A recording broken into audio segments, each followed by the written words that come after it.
За сайн байцгаана.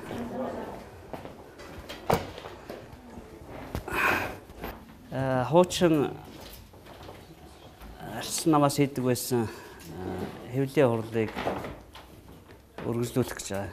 Ер нь дарга болоод энэ зааланд нэг хэвлэлийн хурл хийсэн та бүхэн санаж байгаа бох тий. Энд нэг ширээ тавьж агаад тэрнээс хойш хийгээг байгаа. Тэгээ одоо боломжоор хурл хийнэ. Төрийн ордонд биш, намын байранд хийж байгаа учраас намын тухай ярмаар байна. Намынхаа баярын хурлаар та фракцгүй арчилсан нам гэдгээ зарласан. За фракцгүй арчилсан нам гэхээр бас олон нийтэд бол фракц гэдэг нэг талаасаа арчилсан намын имиж юм шиг ойлгогдсоор өдийг хүрсэн. Гэтэл та фракцгүй арчил гэдгийг зарласан. Тэгэхээр фракцгүй байж чадна гэдэгтээ хэр итгэлтэй байна та? Манай намын жирийн гишүүдийн өгсөн захиад даалгавар. Одоо фракцгүй байхаас өөр аргагүй байдал руу орсон. Одоо энэ төвдөө нэг юм хуваагдал байгаа нь орон нутгууд руу тархачих гээд байгаа учраас намын одоо олон 10,000 гишүүн бол санал тавьсан. Тэгээд тэрийг бол би зүйтэй гэж үзээд энэ төвд байгаагаа татан буулгаад цаашид орон нутагт ийм хуваагдал байх нь боломжгүй болохгүй юм байна. Тэгээ бүх фракцийн дарга нар гэдэг улсуудтай яриад ер нь бол одоо арчилсан нам гэдэг нэг л фракц болж байгаа. Та нар анзаарсан бол Германы Бундестаг дахь намын бүлгүүдийг фракц гэж нэрлэдэг. Социал-демократ намын фракц, Христийн арчилсан намын фракц гэх мэтээр. Тэгэхээр нэг том бүхэл Бундестаг гэдэг юмны фракц гэдэг бол хэсэг гэсэн үг л дээ. Нам намаараа л нэг хэсэг болж байгаа. Тэрнээс социал-демократ нам дотор, Христийн арчилсан нам дотор янз бүрийн нэртэй фракц байх нь бол утга учиргүй мэлээ л дээ. Тийм учраас бол одоо бид дэлхийн улс төрийн жишгээр дагаж явахгүй бол болохгүй л да.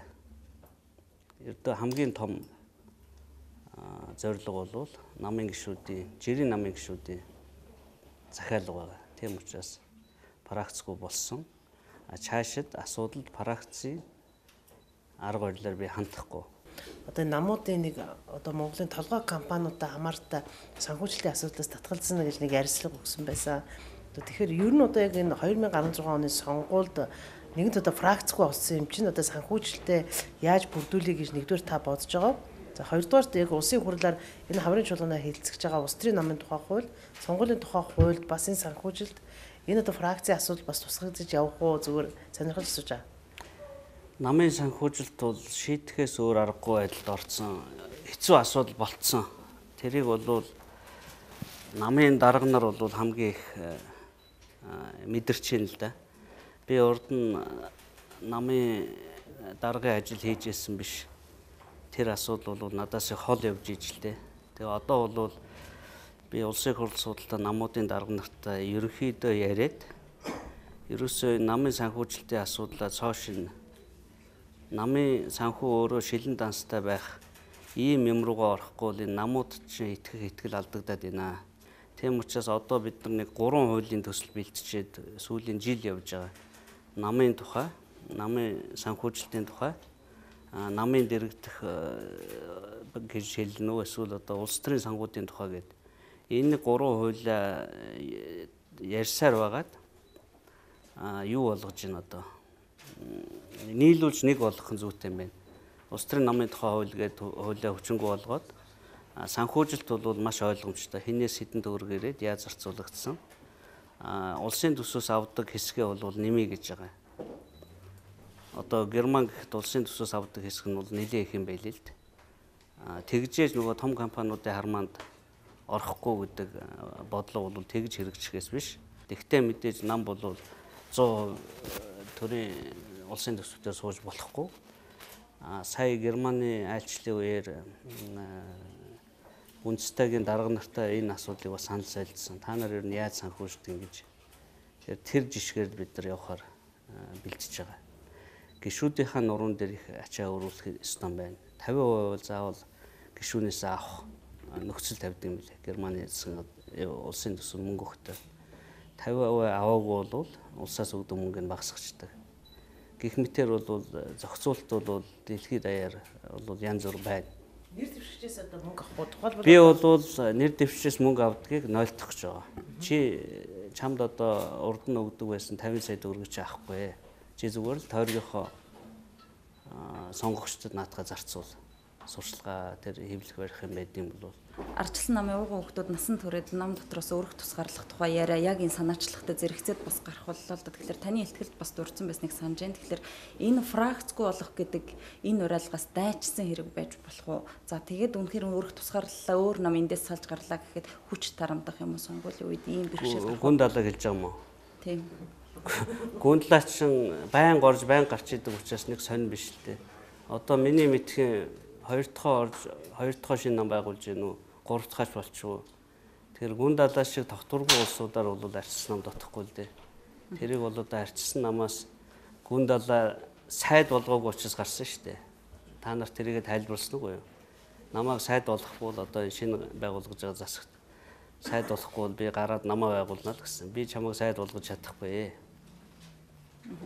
Тэгээд одоо байгуулна байна өөрөө мэдгсэн. Тэгээд байгуулаад явсан. Тийм учраас ийм шантаачшингуудаар бол арчилсан нам дотохгүй л дээ. Тэгэхээр сонгуулийн тогтолцоог ард түмнээс асуудаг. 76 жижиг байх уу 48-28-аар юм. Арчилсан нам гэдэг юм байна. Сонгуулийн тогтолцоог ард түмнээс асууна гэдэг тогтоол бол өргөн барьсан байна. Би бол энийг мөнгөний гарц гэж үзэж байгаа. Яагаад тэгэхээр Монголын ард түмэнд жижиг 76 байна уу 48-28 байна уу? Тэр бол нэг 6 тэрбум төгрөгийн үнэтэй асуулт биш гэж бодож байгаа. Зүгээр 6 тэрбум төгрөг хаанаас болох юм тэгвэл. Монголын ард түмний тусгаар тогтнолтой тэнцэхээр том асуудал үгүй юу гэдэг асуулт гарч ирж байгаа. 45 оны анхны ард нийтийн санал асуулгаас хойш өөр юмар Монголын ард түмнээс санал асуулга асууж байгаагүй. 4 жил тутам явдаг сонгуул бол хамгийн том санал асуулга шүү дээ. Үүгээр бол Монголын ард түмэн байр суурь илэрхийлэх ёстой. Одоо бидэнд сонгуулийн хууль байна. Энийгээ бид жижигрүүлэх үү, томруулах уу гэдгээ асуух бол одоо цагийн гарц, мөнгөний гарц. Түүний оронд одоо сонгуульда шударга оролцдог, хуулийн дагуу оролцдог, бага мөнгө зарцуулдаг ийм л юмараа бид уралдахаас биш.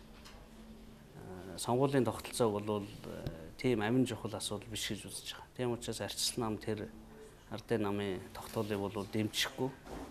Зөв мөнгө нь илүүдэд байгаа бол асууж болох л байна. Намуудын рейтингийн судалгаа хийж байна л да. Хамгийн сүүлд нэг харсан судалгаагаар арчилсан намын рейтинг их доошилсан харагдсан байсан. Яг нэг жилийн дотор энэ нэр хүндийг сэргийх боломж байгаа гэж та харж байна уу? Тийм боломж хэрвээ? Рейтинг гэдэг бол их харьцангуй асуудал. Өнөөдөр асуувал нэг, маргааш асуувал нэг өөр гараад идэг. Гэхдээ энэ глобалчл гэдэг юм явагдсанаас хойш дэлхийн нийтээрээ энэ төрд итгэх итгэл, улс төрийн намд итгэх итгэл бол тогтмол бууж байна. Энэ бол зөвхөн Монголын үзэгдэл биш болчиход байгаа. Арчилсан намын рейтинг хамгийн их, дараа нь ардын намынх, дараа нь Монгол ардын хувьсгал нам гэх мэтээр ингээд дараалтсан. Энэ дараалал бол алдагдахгүй байгаа. Би зүгээр энэ намын рейтингийн асуудал яригдээд идэх учраас ийм зүйл би бэлдэж ирсэн. Энэ нэг судалгааны байгууллага байгаа. Америкийн Pew гэдэг. Тэгээд энэ судалгааны байгууллага 1960 оноос 2015 он хүртэл энэ Америкийн ард түмний төрдөө итгэх итгэлийг ингэж гаргасан байгаа. Тэгэхээр Кеннедиг ерөнхийлөгч байхад энэ одоо хэд вэ? Бараг 80 вэ үү те? 80 орчим энэ 1960 онд байсан рейтинг өнөөдөр 24 хүртэл буурсан байна. Та нарын хандлагыг харуул зарим нэг тохиолдолд одоо юу Кувейтийн дан хийж явах үед өндөрч байдаг юм уу ийм тохиолдол байгаа боловч ингээ хандлага бол ингээд хангалттай доош байгаа. Энэ линкийг би та нар руу имэйлээр явуулчих. Тэгээ энэ юу хэлээд байна гэхээр ерөөсөө энэ глобалчл болоод сүүлийн 60 оноос одоо ч хэдэн жил вэ? 55 жилийн турш энэ төр гэдэг юмны үүрэг оройлч их өөрчлөгдөд байна. Энэ төрийг бүрдүүлдэг улс төрийн нам гэдэг юмны чинь үүрэг оройл бас өөрчлөгдөд байна. Санаж байгаа бол 1990 онд одоо юу гэдэг намуудын нийлбэр рейтинг бараг 99 байсан шүү дээ. Одоо сонгуул болоход бүгдийн рейтингийг үзэхэд Саяын судалгаагаар манай намч гэсэн судалгаа захиалдаг 50 байна л да. Одоо энэ 50 нь өөрөө их үү бага үгүй асуухаар урд жилүүдийн сонгуулийн бус үеийн одоо юу гэдгийг сонгуулийн 2 жилийн авцсан 3 жилийн авцсны дараах судалгаатай ерөнхийдөө адилхан байна. Энэ Америк ард түмний 24% нь төрдөө итгэж байгаа нь өөрөө тэр хоёр гол намыг хаяад одоо шинэ хүмүүсийг сонгуульд гаргах тийм хэрэгсэл бас болохгүй байна л да. Хэдийгээр одоо 24% нь Конгресс ерөнхийлөгч Сенаттай итгэж байгаа боловч сонгуул болохоор бол нөгөө хоёр үндсэн нам л гардагаараа гарч байна. Тэнд даже 3 дахь намын тухай ойлголт байхгүй байгаа. Тэгэхээр манад бол 2010 оны сонгуульд энэ Монгол Ардын Хувьсгалт нам, Монгол үндэсний арчил нам гэдэг эвсэл анх удаа бүлгийн босгод авснаас хойш бол 3 дахь намын үүрэг өрөөл гарч ирсэн.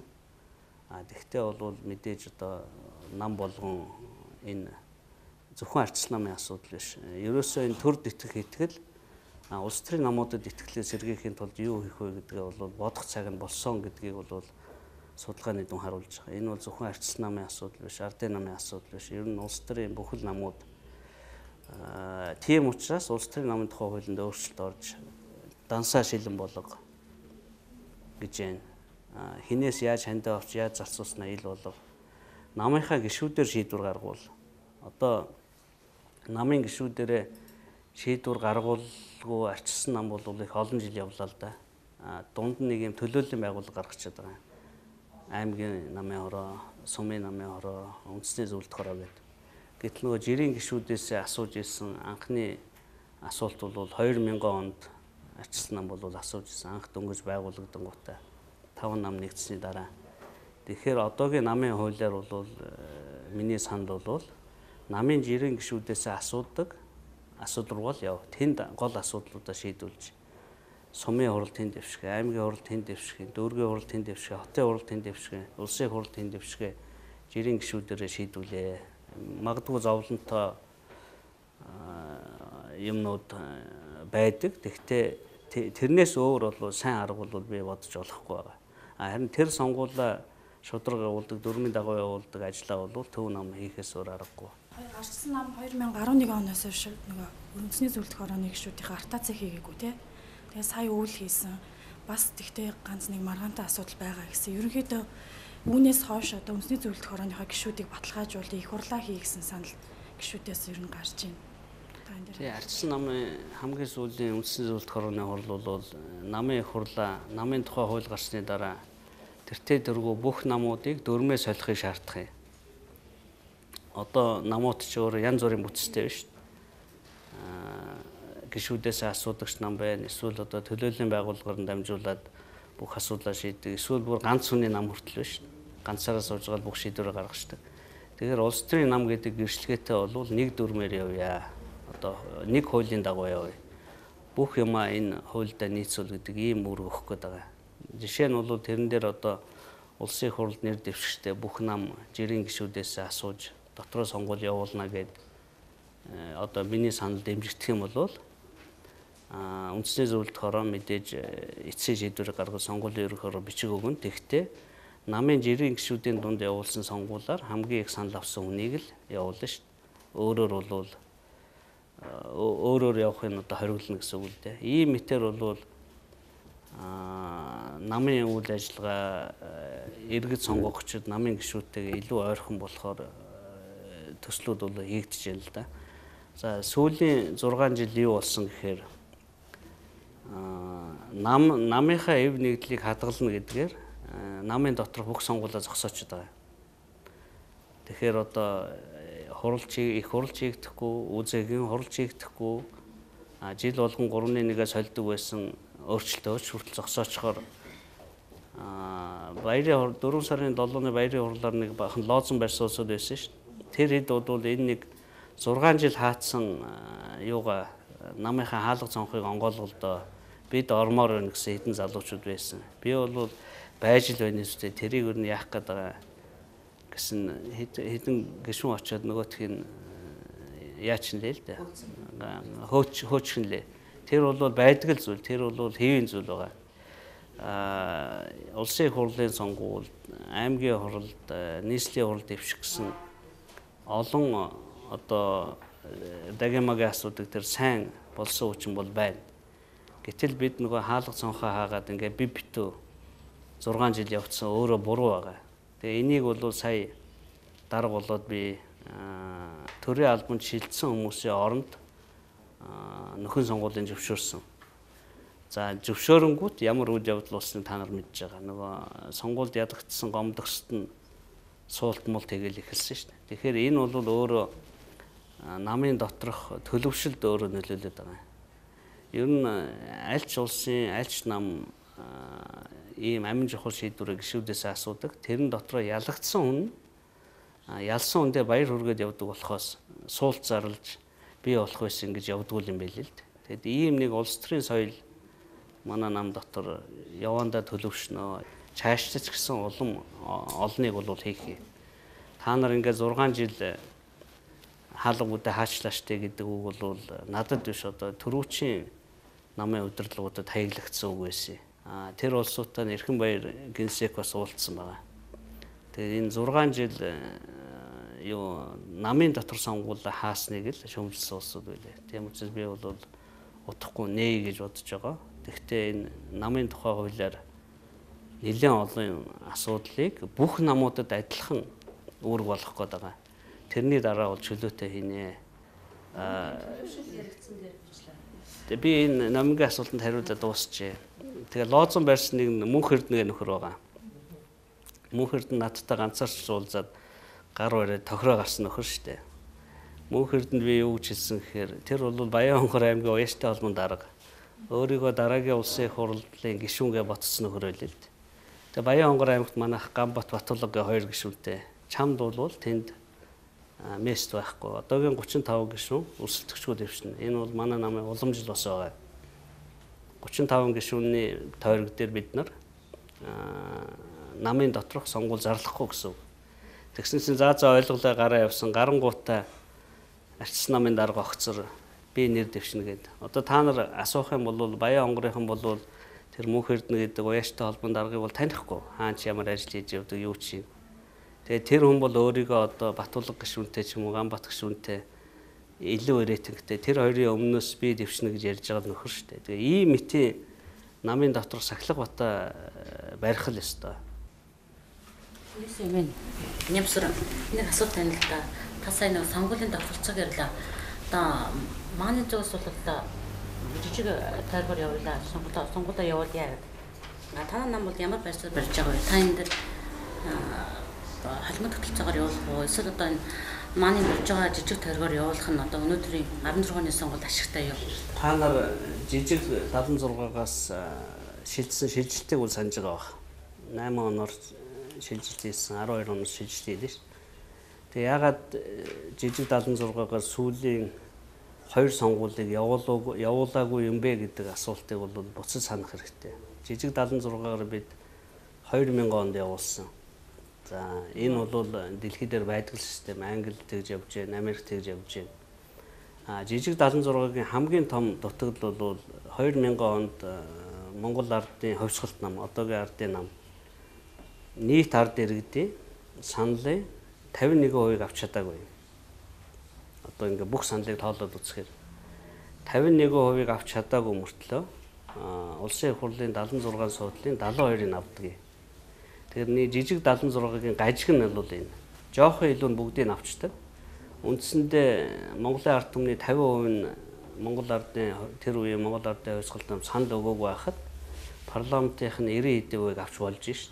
Тэгээ ийм гажиг гардаг учраас бол 8 он 12 онд бол тойргийг томсгож явуулсан тэр. Яагаад жагсаалт оруулсан бэ гэхээр жагсаалт бол одоо нэлээд шүүмжлэгдэж байгаа. Жагсаалт бол хүмүүсийн саналыг одоо яг байгаагаар нь тусгадаг юм арга байгаа. Одоо юу гэдгийг намын нэрээр санал авах юм бол арчсан намд 50%, ардын намд 40% ч юм уу ингээд саналаа өглөө гэж бодъё л та. Гэтэл тэр өгсөн саналаар яг одоо парламентын суудлаа яг тэр 50%, 40%-аар л хувааж авна. Тэрээс нөгөө жижиг 76 дээр гардаг шиг тийм том гажууд л гарахгүй. Тэгэхээр 8 онд бид нар тойргоо томсгосон, 12 онд намын жагсаалт томсгосон тойргоорыг хэрэгэлсэн. Ер нь бол Монгол улсын хууль эрх зүйн систем 90 оноос хойш бид энэ Германы эрх зүйн системтэй нийцүүлж яваад байгаа. Бид бол далайн улс биш учраас их газрын Герман, Францын иргэний хууль, Германы хууль эрх зүйн систем бол ингэж төвлөрч байгаа. Тэрэн дотроо Германы парламентын гишүүдийн 50-50%-аар тойргоос болон намаар сонгогддог тэр схемийг авсан хилцүүлгийн явцад 3-2, 3-1 болж өөрчлөгдсөн.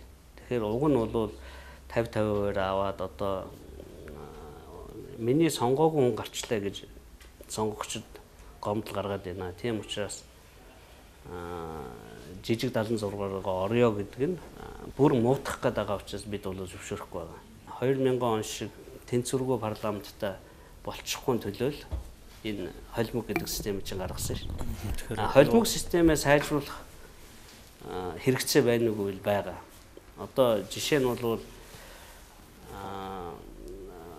Ардчилсан намын дүрмээр үндэсний зөвлөлт хорооноос 76-г үрчэн 3 гэсэн тоогоор манай гишүүдийн тоо байдаг юм л та. Тэгэхээр энэ яагаад 3 байдгийг гэхээр нэг мессен дээр 3 хүн бэлдэж байгаа ийм зорилгоор бол энэ тоо гарсан юм. Одоо улсын их хурлын 76 нэр дэвшигчдэр үргэлж 3 хүн байх нь шүү дээ. Тэгээ тэр 3 хүний хамгийн сайн л явах хэрэгтэй 76 руугаа. Гэтэл энэ 228 хүн чи бүгдээрээ би бол одоо нэр дэвших хэрэгтэй дүрмээр байгаад байгаа. Тэгэхээр энэ удаагийн жагсаалтанд би гишүүн байгаагүй оруулахгүй гэж. Бусад намууд яахыг мэдэхгүй. Энэ удаагийн жагсаалтанд одоо зарчмуудаа би бол гишүүтэйгээ яриад эхэлсэн байгаа. 228 гишүүтэйгээ. За нэгдүгээрт гишүүн байгаагүй оруулахаа байлээ. Хоёрдугаарт нэг хүн давтаа орохоо байлээ. Одоо би жишээ нь орохгүй гэсэн. Би бол одоо аль нэгэн тойрогт дэвшин шүү. Ийм маягаар бид нар жагсаалтаа хариуцлагатай болчих юм бол ард түмний намд итгэх итгэл бас сайжирна. Чи жагсаалтанд ормоор байвал дор хаяж нэг удаа гишүүн байж үз одоо сонгуульд ор. Чи улсын их хурл дэвшигч байгаа бол дор хаяж сумын хурл гишүүн бай, аймгийн хурл бай, нийслэлийн хурл бай, хотын хурл бай. Багийн дарга байсан ч хамаагүй. Ард түмнэр шүүлгэж тэр сонгуулийн кампани хийж үтсэн хүн бол яг гэвэл тэр чинь нэг шалгуураар орох гэдэг нь шүү дээ. Тэр шалгуул нь Ардчилсан намын дарга их болдын шалгуур биш. Ямар ч байсан одоо ард түмний ямар нэгэн сонголтоор л орно. Тэгсэн тохиолдолд чи бол дараачихаа шатанд яваал гэсэн.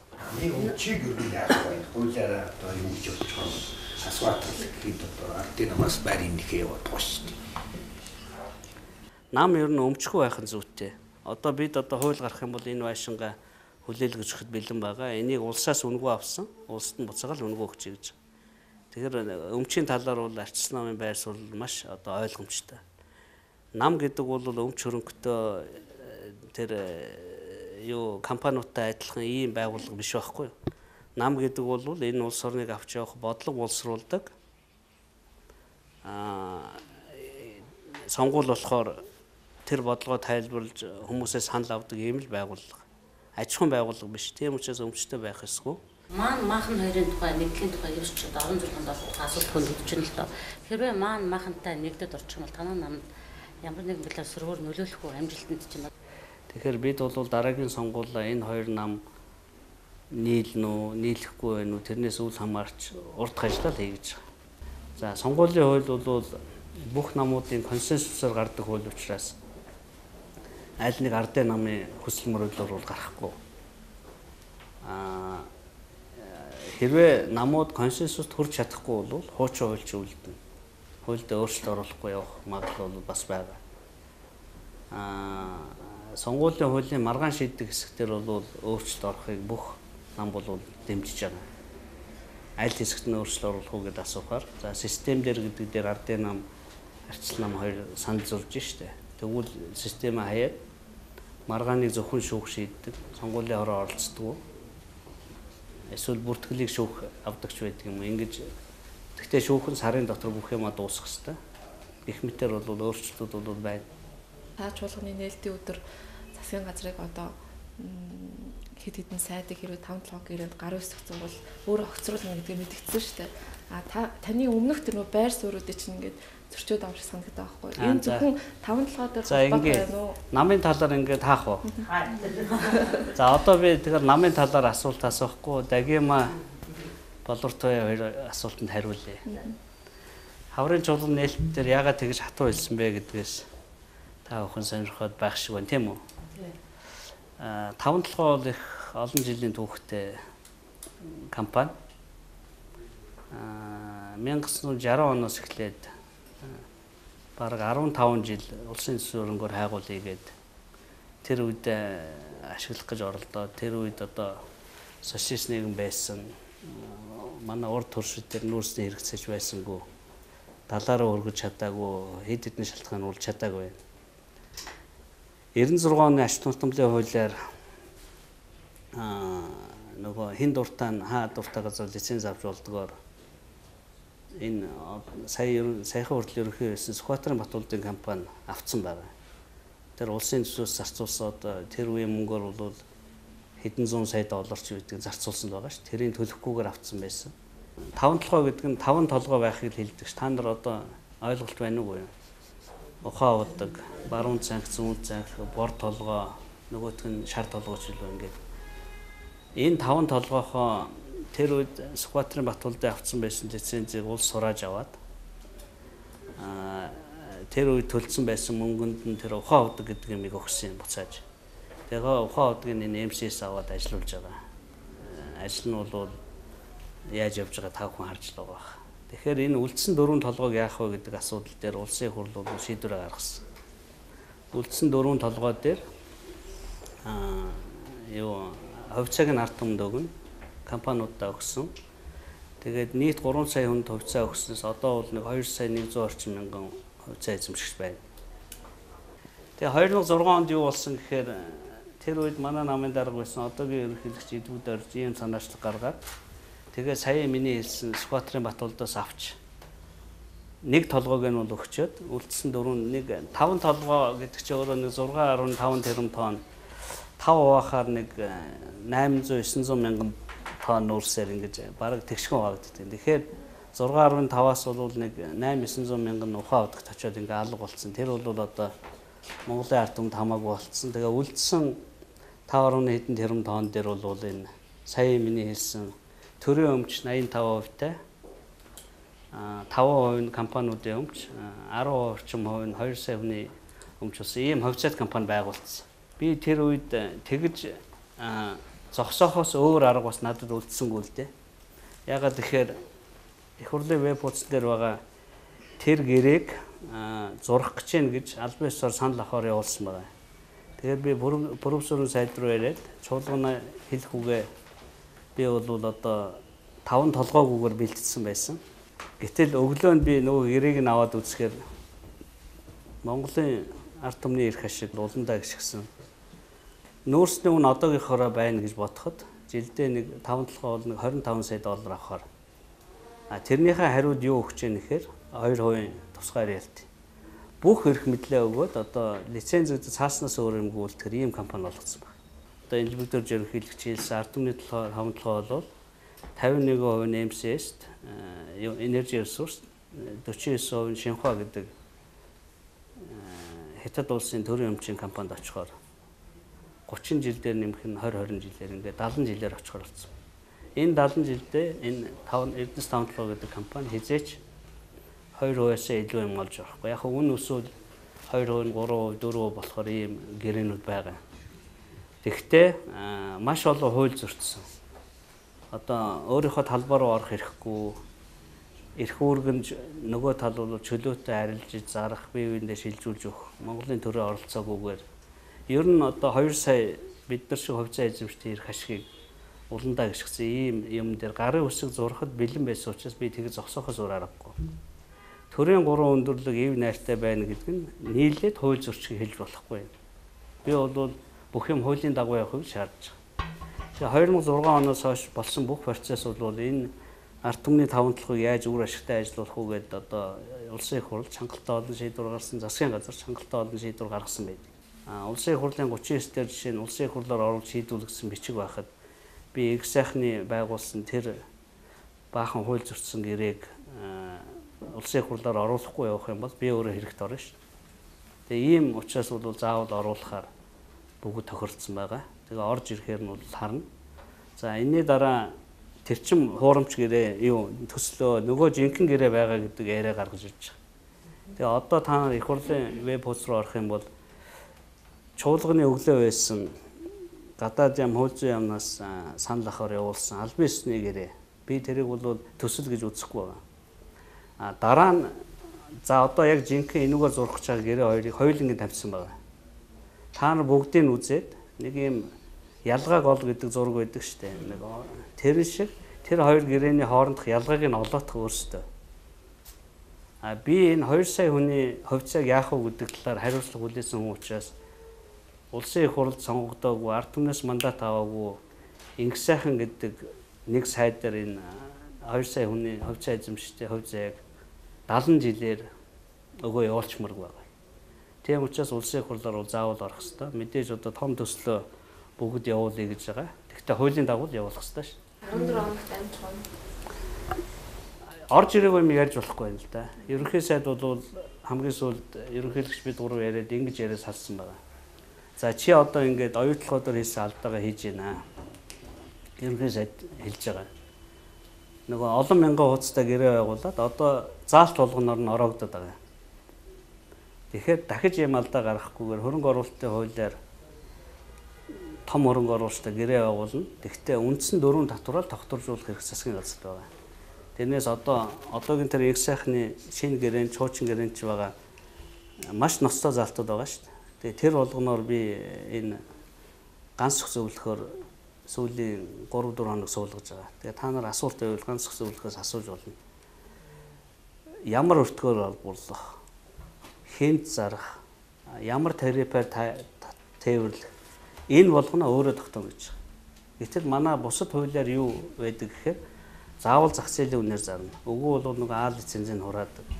Заавал монгол хүнийг 90% нь ажилуулна. 10% нь гадаад хүн байж болно. 10% сая хэтэрх юм бол сарын 1 сая төгрөг цалин авдаг шүү дээ. Тэгээ энэ мэд хуулиудыг бүгдийг мөрдөхгүйгээд өөрөөр тохирсон байгаа нь өөрөө их аюултай байна. Дараа нь энэ бүх хуулиудыг мөрдөхгүйг нь одоо дараачийн засгийн газрын их хурлч байдаг юм уу? Энэ хуулийн мөрдөлтөө гэхээр тэгвэл Лондонгийн арбитраж шүүх нь миний олох байсан ашгийг үг гэдэг. Ийм балаа гэрээ байгуулсан учраас би бол яагаад ч зөвшөөрч болохгүй. Одоо энэ гадуур ярьж байгаа шиг их хурл ерөнхийлөгч их хурлын дарга ерөнхий сайд гурав муудалцаад байна гэж. Тэгж юмыг хэлбэршүүлж ойлгуулж болохгүй. Бүх юм хуулийн дагуу явах хэрэгтэй. Хуулиас гадуур явъя гэж байгаа бол тэр хуулиа эхэлж өөрчлөх хэрэгтэй байхгүй юу? Одоо төрийн үйл ажиллагааны хамгийн энгийн зарчим. Нэг бас сонирхолтой зүйл байна л да. Тэр одоо эдийн засаг маш хүнд байна л да. Та тэгээд яг их хурлын дарга хийж гин. Тэгээд сая 5-7 гэрээ хэллээ шүү дээ. Ямар ч үндснээр хамаагүй одоо мөнгө олох нэг одоо засгийн газрын арга ч гэдэг юм ингэж ямар ч үндснээр мөнгө олж болохгүй шүү дээ. Хуулийн заагдсан хэмжээндээ л байхаас биш. Эдийн засаг хүнд байна. 5-7 ямар ч мөнгө авахгүйгээр 2% оройлтойгоор бэлгэлчихгүй би л бэлгэлэхгүй. Тэгж бас харагдаад байгаа. Гэхдээ сая засгийн газрын одоо тэргүүн ерөнхий сайд мэдээлэлтэй гачууртын ордоо одоо бас ашиглахын тодорхой гэдгээ зарлжлаа. За оюутлогоо явуулна гэлээ 5-7 явах юм байна. За цаашлаад ер нь одоо манайх ингээ баялгаа бол ямар нэгэн байдлаар хил давуулж агаад одоо мөнгө босгох ийм хандлага руу төр орчлоо гэдэг ийм харлага байна. За тэгээ эргэж чигсэж जैन заримдаа суулаа өслөө та зүгээр яг улс төрчүүний хувьд ер нь яаж харж байгаа биднэрт өөр боломж алга уу? Заавал одоо нэг алт талбарлах бас нэг хууль батлаад гаргасан тийм ээ. Тэгэхээр биднэрт одоо баялгаа зарахгүй бол өөр мөнгө ер нь олдохгүй байна Монгол. Баялгаа зарахгүйгээр амьдарч болно шүү дээ.